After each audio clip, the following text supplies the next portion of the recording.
As you may have already seen a couple of days ago, Valve posted a blog on teamfortress.com named Man vs Machine Maps Needed. As the title implies, Valve would like to receive community-made MVM maps and missions which they could later publish as part of an update. According to the blog post itself, this update is likely to consist of two parts, one releasing on August 27th, just days after TF2's 19th birthday, and the second part arriving right before Halloween. This blog post, while promising, left players with many questions. And while what I am about to say is purely speculative, I am only looking to host a discussion in the comment section and play a guessing game before the update actually arrives. The first question I have is, are we getting new Australiums? Over the many years that MVM has existed, we only had a few updates for the game mode. Initially it was the Bot Killer series weapons and robo-hats. Later on, Australiums and the Golden Pan were added to the game. While 2 updates is too little to turn this into a fair statistic, the trend has shown that Valve tends to add new rewards with each big MVM update.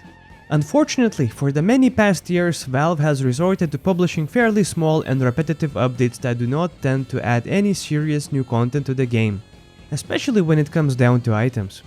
So in short, the hopes are up there if we're looking at the long-term game Valve was playing. But it's very unlikely due to how Valve operates nowadays. Instead of Australiums, we may also be getting new robo-themed warpaints, hats, unusual effects, tones, strangifiers, and so on. The second question would be, will the maps included in the update be specifically restricted to the Halloween theme? This information is actually written in the blog post itself, that the maps do not have to be Halloween themed, at least not all of them.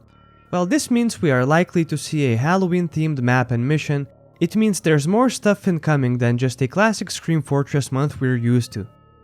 Perhaps we will get another Wave 666 style mission. That would be really cool. Question number 3. Why are we getting a new MVM update? If it was my guess, I would have to agree with another YouTuber who stated that it was Valve's decision to add up to 30 new maps to the active 167 map yearly rotation. Every single year.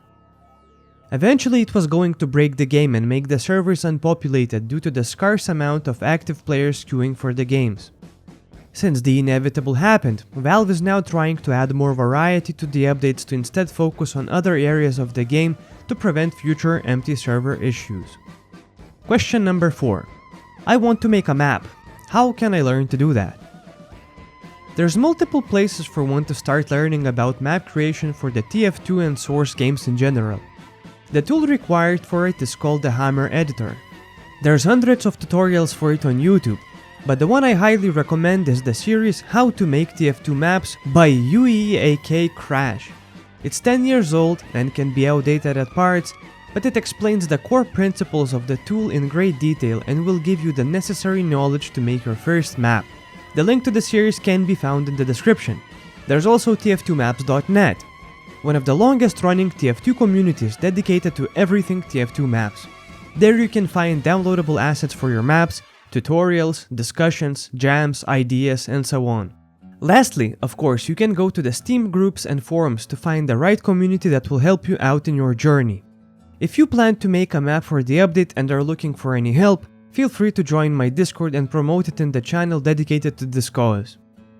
Now, please head to the comments section and express your opinion about the update, especially what you believe could be the new rewards we would get for completing the missions in MVM. This has been Happyrain. I'll see you later. Bye!